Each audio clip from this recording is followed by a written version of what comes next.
Senhor Presidente de algumas bancadas, senhores deputados, em 2012, Henrique Gomes, Secretário de Estado da Energia de um governo social-democrata, reconheceu a necessidade de reformarmos o setor energético e, acima de tudo, limitar o excessivo poder da EDP, que nem sempre era favorável ou compatível com o interesse público. Este governante encomendou um estudo e este estudo concluiu que este setor beneficiava de 300 milhões de euros em rendas e identificando, aliás, os cortes necessários a estas rendas excessivas.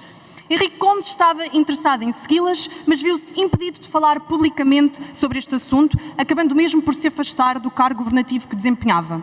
Mais tarde, afirmou publicamente que se afastou porque o governo não queria prosseguir o interesse público, denunciando o domínio do setor energético sobre a empresa, sobre a imprensa, aliás, sobre os consultores e sobre os advogados.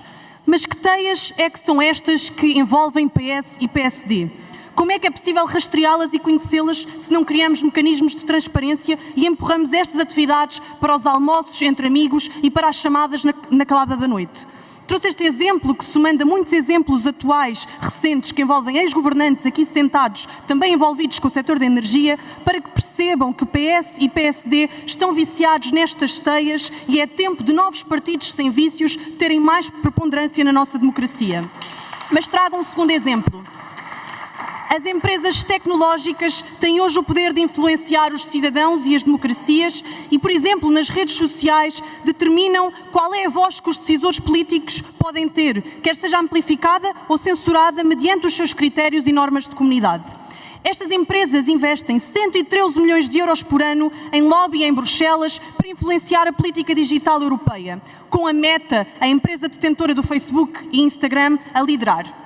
Mas em Bruxelas ainda é possível rastrear e acompanhar este processo. E em Portugal? Quais são estas empresas que procuram influenciar? Estas empresas reúnem com decisores políticos?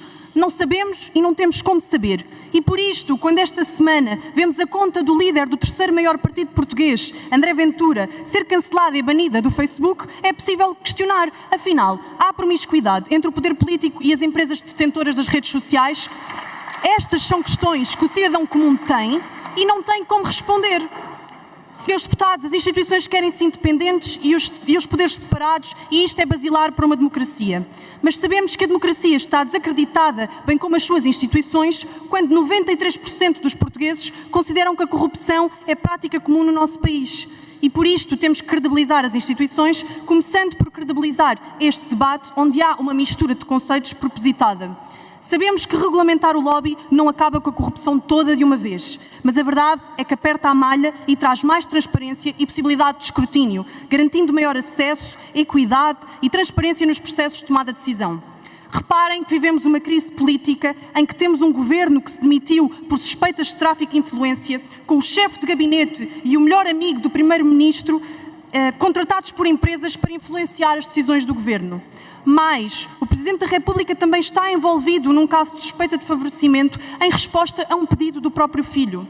E a percepção generalizada de que a informalidade, o favorecimento e a cunha são formas comuns de exercício de poder em todas as esferas vai avançando na sociedade portuguesa. E por isto, não é o Chega que de forma populista quer trazer lama para o debate político. Meus senhores, foram os senhores que ao longo de 50 anos encheram as instituições democráticas de lama, de promiscuidade, de trocas de favores. Podemos ser negacionistas, como alguns que estão aqui hoje, e ignorar esta realidade. Ou podemos criar ferramentas que permitam a quem quer estar na legalidade, jogar as regras do jogo democrático e desta forma podermos separar o trigo do joio. Sim, sabemos que existe o lobby da energia. Sim, sabemos que existe o lobby do lixo. Sim, sabemos que existe o lobby do ambiente. Sim, o lobby bancário, o lobby com grandes grupos económicos. Conhecemos o lobby LGBT e sabemos o caminho que tem feito nas instituições. Sabemos que a academia também procura influenciar as tomadas de decisão. Aquilo que é preciso compreender é de que forma, a troco de quê? Meus senhores, quem não deve, não teme.